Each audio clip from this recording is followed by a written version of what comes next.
6 বৎসরের সময় যখন মাটা মারা যায়, ডাইকা যখন বুকে নিয়ে এই কথা বলে মারা যায়, মুহাম্মদ কুল্লু হাইয়িন মাইয়িতুন, প্রত্যেক জীবিতকে মরতে হবে, কুল্লু জাদিদিন বাল, প্রত্যেক নতুনকে পুরান হইতে হবে।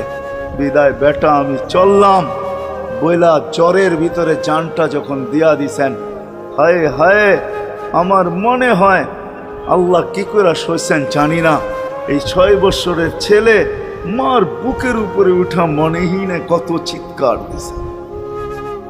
এখানে গেলে এরকমই দৃশ্য ভাসে, মনে হয় যে ছেলেটা চিৎকার দিতেছিল আম্মা আম্মা, বাবাও নাই তুও নাই, একটা ভাইও নাই একটা বোনও নাই, কোথায় চলে গেলি? 6 বৎসর বয়সের থেকে আবু তালেব, 6 বৎসর 6 মাস বয়সের থেকে 6 বৎসর 6 মাস বয়সের সময় দাদা মারা যায়। আবু তালেব 50 বৎসর 6 মাস 10 দিন, যেদিন আল্লাহর রসুলের বয়স 44 বৎসর 10 দিন বাতিজাকে সিনায় রাইখা পালছেন, সিনায় রাইখা। ভালোবাসা এতটুকু দিয়েছেন দুনিয়ার কেউ দিতে পারবে না। আমার বিশ্বাস, আমার মন বলে রবের পরে যদি কেউ মুহাম্মদুর রাসূলুল্লাহকে ভালোবাসা থাকে, তাহলে আবু তালেব ব্যতীত দ্বিতীয় কোনো ব্যক্তি আমি পাই না। আমার বিবেক বলে, আমার বুদ্ধি বলে, আমার ইতিহাসের পাতা বলে আবু তালেবের চেয়ে বেশি ভালো কেউ বাসতেন। আপনারা আবু তালেবকে চিনেন না? মক্কায় যার উপরে আঙ্গুল উঠানের কোনো ব্যক্তি ছিল না। মক্কা ভূখণ্ডে, আরব ভূখণ্ডে, মক্কা তো দূরের কথা, আরব ভূখণ্ডে কেউ যার উপরে আঙ্গুল উঠানের ক্ষমতা ছিল না। খারাপ দৃষ্টিতে যদি আঙ্গুল উঠাইতো তো পাঞ্জার থেকে সাথে সাথে পৃথক হয়ে যেত। এরকম ব্যক্তিত্বের মালিক। 4টা বৎসর বাতিজার ভালোবাসায় পাতা চাবাইছে, অবরুদ্ধ জীবন কাটাইছে। ওলামাকে জিজ্ঞাসা করে, অবরুদ্ধ জীবন। আবু তালেবকে অবরুদ্ধ করবে মক্কায় কোনো ব্যক্তি? মক্কার মাটি এরকম সন্তান জন্ম দেয় না, প্রশ্নই উঠে না। ইতিহাস আমাকে বলে আবু তালেব 4 বৎসর পাতা চাবাইছেন, অবরুদ্ধ জীবন কাটাইছেন, শুধু বাতিজার দিকে দেখা। যতদিন পর্যন্ত জীবিত ছিল, ইতিহাস বলে মক্কার কাফেররা আল্লাহ রসুলকে শারীরিক কষ্ট দেওয়ার সাহস করেন না। সবাই যখন বিছনায় ছিলেন তখনও না, মৃত্যু শয্যায় যখন কাতরাইতে ছিল তখনও কেউ সাহস করে নাই। বলছে এই শরীরে যতক্ষণ পর্যন্ত রূহ আছে, যদি বাতিজাকে শারীরিক কষ্ট দেয়, চাই সেটা একটা পাথরের কণা হোক, আবু তালেব জীবিত হয়ে উঠবে আর পাথর মারবে না আমাদের গায়ে। জিজ্ঞাসা করবে এটা কোন পাহাড়ের, ওই পাহাড় উঠায় নিয়ে আস, মার ওর মাথায়, আমার বাতিজার গায়ে পাথরের কণা। এতটুকু ব্যক্তিত্ব। 4 বৎসর পাথরের পাতা যাবে। ভালোবাসা যদি শুধু ভালোবাসাই থাকে, তাহলে আবু তালেবের চেয়ে কেউ ভালোবাসা দেখাইতে পারে না দুনিয়ায়। হয় এই জন্যই তো আল্লাহ রসুল, যার ইশারা পাইলে ভাগ্য খোলে, ইশারা পাইলে, অথচ যার ঘুম 6 বৎসর 6 মাস বয়সের বাচ্চা, যে মাকে হারায় ফেলছে, বাবাকে হারায় ফেলছে, না একটা ভাই ছিল, না একটা বোন ছিল, না আপনজন ছিল, দুজাহানের বাদশাহ যিনি, যাকে তৈরি না করলে আল্লাহ কিছুই করতেন।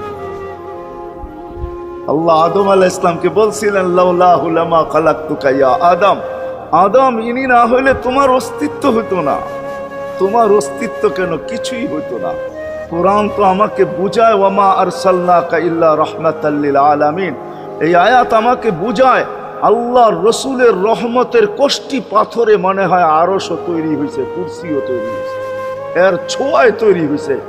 রসুলকে আল্লাহ রহমত বানাইছেন, এক কোষ্টি পাথর, এক পাথর, পরশ পাথর, যার ছোঁয়া দিছেন আর তৈরি হয়েছে, ছোঁয়া দিছেন আর তৈরি হয়েছে।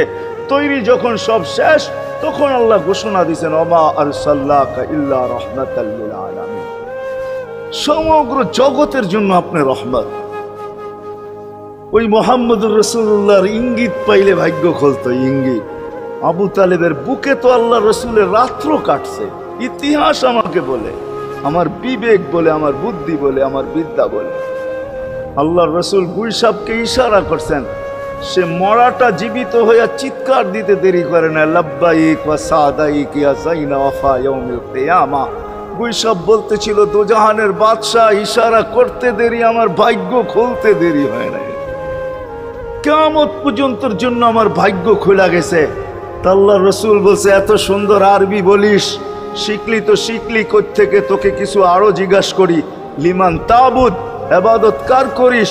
তো গুইসাব বলতেছে ফিস সামাই আরশুহু, ইবাদত তো ওনার করি যার আকাশে আরশ, ওয়াফিল আরদি সুলতানুহু, জমিনে যার রাজত্ব, ওয়াফিল বাহরি সাবিলুহু, সমুদ্রের ভিতরে যার রাস্তা, ওয়াফিল জান্নাতি রহমাতুহু, জান্নাতের ভিতরে যার রহমত, ওয়াফিল নারি ইকাবুহু, জাহান্নামের ভিতরে যার শাস্তি।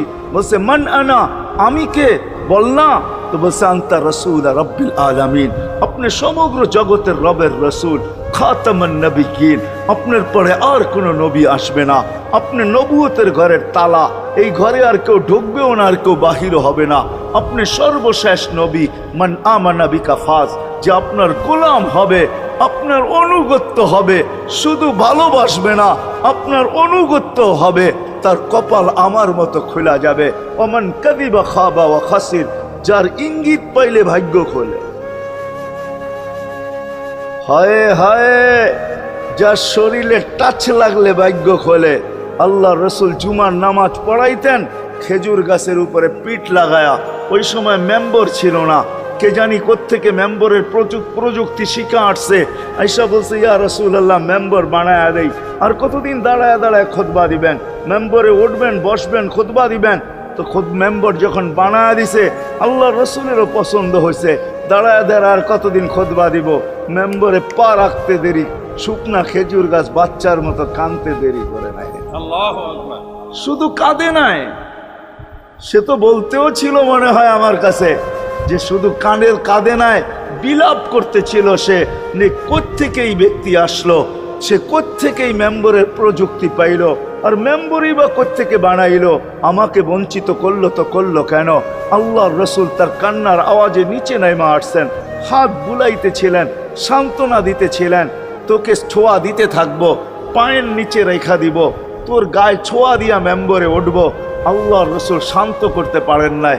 সর্বশেষ যখন বলছেন তোকে জান্নাতে নিয়ে যাব, তুই দুনিয়া আমাকে খেজুর খাওয়াইতে পারিস না, জান্নাতে নিয়ে যাব, তুই জান্নাতে খেজুর দিবি, আমি মন বড়া খাবো। তখন যে তার কান্না ঠান্ডা হয়েছে। মেরে দোস্ত, যার ছোঁয়া লাগলে ভাগ্য খোলে। আবু তালেব তো বুকে ঘুমাইতেন, মুহাম্মদুর রাসূলুল্লাহ তো আবু তালেবের বুকে ঘুমাইতেন। শুধু ছোঁয়া না, যাকে কাছের থেকে দেখলে ভাগ্য খোলে। আল্লাহ রসুল ঘুমায় আছে, জাবের রাদিয়াল্লাহু তাআলা আনহু পাহারা দিতেছেন।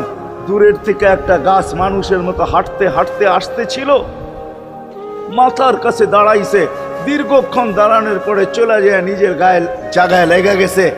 ঘুমের থেকে যখন উঠছেন তো বলতেছিলেন ইয়া রাসূলুল্লাহ, জাদু দেখলাম। কয় কিসের জাদু?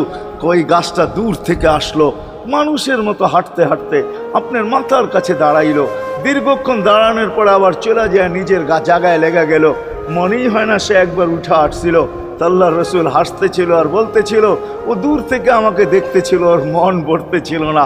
ও আল্লাহর কাছে দোয়া করছে, আল্লাহ তোমার হাবিব এত কাছে, আমি এত দূরে, একটু অনুমতি দাও না, মাথার কাছে যায় একটু মন ভরা দেখি। হায় হায় হায়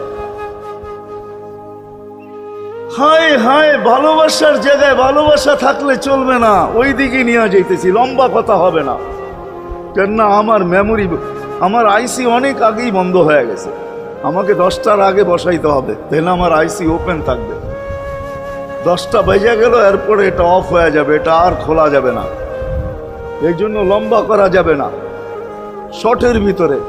কিন্তু সিরাত এই জন্য বুঝাইতেছি আপনাদেরকে, সিরাত যদি না হইতো, এই হিডিং আমাকে দায়িত্ব দিতেছে যে আমি সিরাত প্রয়োজন কেন এটা বুঝাই। ডাইনে বামের কথা না বলি, সিরাত কেন প্রয়োজন, কতটুকু প্রয়োজন, শ্বাসে শ্বাসে প্রয়োজন না কদমে কদমে প্রয়োজন, জীবনের প্রত্যেক পর্বে পর্বে প্রয়োজন, না শুধু আখেরাতে প্রয়োজন, দুনিয়ায় প্রয়োজন না। না না, এটাই বুঝাইতে চলতেছিলাম আপনাদেরকে, যে রসুলকে কাছের থেকে দেখলে ভাগ্য খোলে, যার কথা মানতে পারলে ভাগ্য খোলে। হায় হায়, কেমনে বুঝাবো? জানোয়ার চিনছে, আমরা চিনি নাই। বিদায় হজের দিন আল্লাহর রসুল সাল্লাল্লাহু আলাইহি ওয়াসাল্লাম উট জব করছেন, উট 100-র উপরে উট জব করছেন, 40টার মতো নিজের হাতে করছেন, বাকিগুলা আলী রাদিয়াল্লাহু তাআলা আনহু করছেন। যখন আল্লাহ রসুল করতেছিল তো উটদের ভিতরে ঝগড়া চলতেছিল, কার আগে কে আসবে আর হুজুরের ছুরির নিচে গলা দিবে। উট চিনছে, আমরা চিনি। এই জন্যই তো প্রথমে বললাম একজনও পাওয়া যাবে না। চুল 100বার কাটলাম, আজ পর্যন্ত একবারও উচ্চারণ করলাম না সেলুনে যায়া যে আজকের চুল আমাকে নবীর স্টাইলে কেটে দেবে। তোর সব স্টাইল, আমি নবীর স্টাইলে কাটতে আসছি, আমাকে নবীজির স্টাইলে কেটে দিবে। কি বলছেন কোনোদিন কেউ? হাত উঠে বলেন, কেউ বলছেন কোনোদিন? না না না না না। আপনি ভালোবাসেন বটে, কিন্তু আমার বিশ্বাস যদি একদিনও বলতেন আর একদিনও কাটতেন, তা আল্লাহ রসুলের সিরাত আদর্শ এতটুকু দামি, একদিনের চুল কাটা আপনাকে জান্নাতে নিতে পারবে। একদিনের চুল বিশ্বাস হয় না? মনে হয় না যে একদিনের চুল কাটা দিয়া জান্নাতে যাব কি করে, ঠিক না? এই উম্মত তো এক নেকি দিয়া জান্নাতে যাবে। কয় নেকি দিয়া? একটা নেকি দিয়া জান্নাতে যাবে এই উম্মত। অন্য উম্মতের কথা জানি না আমি, এই উম্মত এক নেকি দিয়া জান্নাতে যাবে। নবীর একটা আদর্শের কারণে জান্নাতে যাবে। সিরত মানি আদর্শ, আর এটা আমরা কদমে কদমে মোহতাজ। কেননা এই ছোট জীবনটা যদি গ্রহণযোগ্যতা পর্যন্ত পৌঁছাইতে হয় আল্লাহর কাছে, চাই নারী হই, চাই যুবক হই, চাই বৃদ্ধ হই, যেই মানুষই হই না কেন, যেখানেরই হই না কেন, যেই বাসারই হই না কেন, যেই বর্ণেরই হই না কেন, যেই পেশারই হই না কেন, যেই সোসাইটিরই হই না কেন, এই জীবনটাকে যদি গ্রহণযোগ্যতা পর্যন্ত পৌঁছাইতে হয় কার কাছে? দুনিয়া আলাদের কাছে না, মালিকের কাছে, যিনি এক ফোঁটা পানির থেকে অস্তিত্ব দিছেন, যার কাছে আবার আমাদেরকে ফিরা যেতে হবে। পালানের কোনো সুযোগ নাই। এই জন্যই কোরআন আমাদেরকে বোঝায় আইনাল মাফার। আল্লাহ বলতেছে কোথায় ভাগবে তুমি, বলো কোথায় ভাগবে? কবির কথাই সত্য, যদিও নাকি পালাও তুমি আকাশেতে লাগিয়ে সিঁড়ি লাগাও যদি আকাশে চলে যাও, তো আল্লাহ বলে তোমার বাগার কোনো সুযোগ নাই। কেননা ইল্লা বি সুলতান, ওইখানেও আমার রাজত্ব, এইখানেও আমার রাজত্ব, ডাইনো আমার রাজত্ব, বামে আগে পিছে উপরে নিচে সর্বত্র আমার রাজত্ব। আমার রাজত্বের বাহিরে যাওয়ার ক্ষমতা তোমাদের নাই। দ্বিতীয় কথা এটো, আইনা আনা মাআকুম আইনা মা কুনতুম, যেখানে যাবে ওইখানে আমি সঙ্গে থাকবো, আমাকে দূর করতে পারবে না। যদি করো তাহলে তুমি থাকবে না, তোমার অস্তিত্বই থাকবে না। কেন আমাদের ভিতরে আল্লাহ নাই বটে, কিন্তু আল্লাহর একটা পাওয়ার আছে যেটাকে রূহ বলে। কুলির রূহ মিন আমরি রব্বি, আল্লাহর একটা পাওয়ার, একটা সিফত, সবচেয়ে শক্তিশালী পাওয়ার যেটা, ওটা আমাদের ভিতরে আল্লাহ ঢুকায় রাখছেন, যেটাকে আমরা রূহ বলি। কোরআনের ভাষায় রূহ বলে, বাংলা ভাষায় আত্মা বলে। যেটাকে আমরা আত্মা বলি ওটা আল্লাহর হুকুম ছাড়া কিছু না। আল্লাহ বলে ওটা মনে করে নাও আমি তোমার ভিতরে আছি, কেন এটা আমারই জিনিস।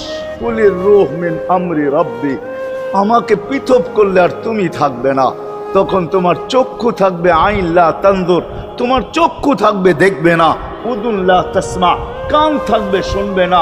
লিসান লা তান্তিক, জবান থাকবে কিন্তু জিহ্বা থাকবে কিন্তু বলবে না। আকলুন লা তুমাইয়িজ, তোমার মগজ থাকবে ভালো মন্দ বুঝবে না। কলব লা তাতাফাক্কার, দিল থাকবে কিন্তু চিন্তা করার ক্ষমতা তোমার থাকবে না। ইয়াত লা তাফতিশ, হাত থাকবে ধরবে না। রিজল লা তামশি, পাও থাকবে চলবে না। তুমি হবে লাশ। ওই আল্লাহ পর্যন্ত যদি গ্রহণযোগ্যতায় পৌঁছাইতে হয়, ওইখান থেকে বাহির হয়ে গেছি। ভালো তো বাসি, কিন্তু আগেরটুকু জানি না। ও মেরে দোস্ত, শুধু ভালোবাসলে চলবে না। আবু তালেবের চেয়ে বড় ভালোবাসা আপনার আমার ছিল না। সাহাবাদের মতো ভালোবাসা আপনার আর আমার নাই। আছে নাকি? আবু তালেবের মতো ভালোবাসা ছিল। চলেন শর্ট করি। আবু তালেবকে নিজের হাতে আল্লাহ রসুল কবরে রাখছেন। যখন রাখতেছিলেন তখন চিৎকার দিতেছিলেন, আম্মি মা তারাক্তালি সাবিলা, চাচা কোনো রাস্তা রাখলেন না আমার জন্য। বলছিলাম কলেমা পড়েন, পড়লেন না। বলছিলাম ঠোঁটটা হেলান, হেলাইলেন না। বলছিলাম চুপ থাকেন, তাও থাকলেন না। সর্বশেষ একটা চিৎকার দিলেন, আলা মিল্লাতি আব্দুল মুত্তালিব, আব্দুল মুত্তালিবের ধর্মের উপরে চলে যেতেছি। এই কথা বলে দুনিয়ার থেকে বিদায় নিলেন। চুপও যদি থাকতেন তো আমার জন্য কোনো সুযোগ হইতো। চাচা, ও চাচা, আমার জন্য কোনো রাস্তা রাখলেন না। ভালোবাসা কাজে দিবে না। এই জন্য চলেন, জীবনটাকে গ্রহণযোগ্যতা পর্যন্ত পৌঁছাইতে হইলে কদমে কদমে মুহাম্মদুর রাসূলুল্লাহর আদর্শ লাগবে, যেটাকে আরবি ভাষায় সিরাত বলে, যেটাকে কেরিয়ার বলে। আল্লাহর রসুলের কেরিয়ার লাগবে, আল্লাহর রসুলের আদর্শ লাগবে, আল্লাহর রসুলের সিরত লাগবে, আল্লাহর রসুলের চরিত্র লাগবে। এই জন্যই আল্লাহ কোরআনে বলছেন, লাকাদ কানা লাকুম ফি রাসূলিল্লাহি উসওয়াতুন হাসানা, তোমরা লিমান কানা ইয়ারজুল্লাহ, তোমরা যদি আমাকে পাইতে চাও তাহলে আমার আদর্শ সহজ করছেন, কঠিন করেন নাই। আল্লাহ কঠিন করতে পারতেন, আল্লাহ সহজ করছেন। কেননা আসলে উদ্দেশ্য ছিল আল্লাহকেই মানা, আল্লাহকে মানা উদ্দেশ্য ছিল। কিন্তু আল্লাহকে চোখে দেখা যায় না, মানবে তো মানবে কি করে? আল্লাহর কথা শোনা যায় না, তো আল্লাহকে মানবে তো মানবে কি করে? আল্লাহকে তো দেখা যায় না, আল্লাহকে তো আল্লাহর কথা শোনা যায় না, আল্লাহকে ধ্যান ধারণায় আনা যায় না, কোনো ধ্যান ধারণার ভিতরে আনা যায় না যে আল্লাহর আকৃতি এরকম। আল্লাহকে ধ্যান ধারণায় আনা যায় না, বর্ণনা দিয়ে শেষ করা যায় না। আল্লাহর বর্ণনা দিয়ে কেউ শেষ করতে পারবে না। কোরআন বড় কিছু আমাদেরকে বুঝাইছেন, অনেক বুঝাইছেন যে আল্লাহর বর্ণনা দিয়ে শেষ করা যাবে না। আল্লাহ শুধু আল্লাহ না, 99 নাম দেখলেই বোঝা যায় যে আল্লাহকে।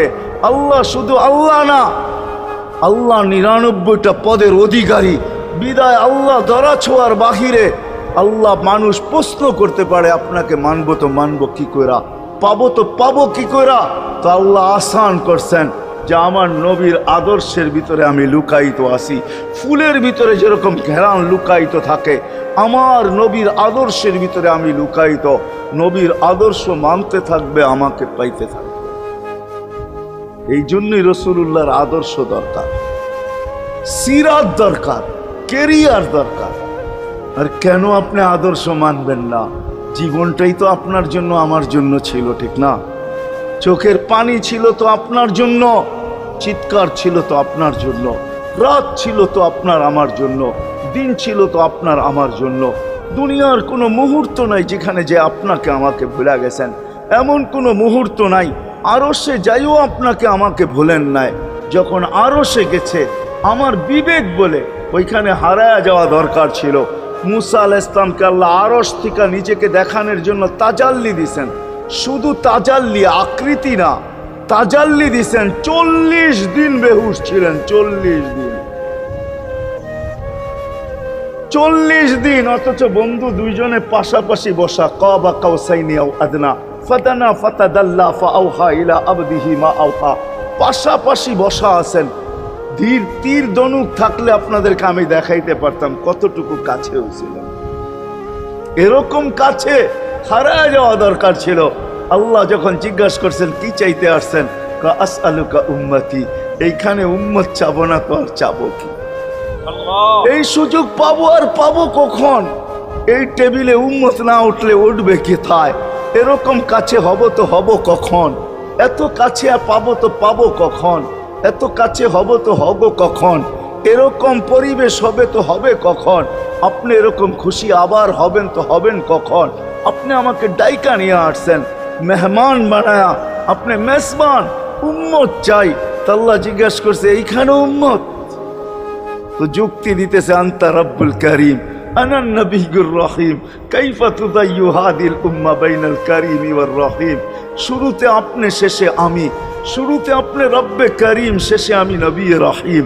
দুইয়ের মাঝে উম্মত জাহান্নামে চলে যাবে। আমি আমার মনকে বুঝাইতে পারবো না, আমি উম্মত চাই। আল্লাহ সান্ত্বনা দিতেছেন, কাসসামতুল কিয়ামাতা কিসমাইন, কিয়ামতকে দুই ভাগে ভাগ করছি। আমি জানি আপনি একাই চিৎকার দিবেন কিয়ামতের মাঠে, উম্মতি উম্মতি বইলা, আর কেউ উম্মতকে স্মরণ করবে না।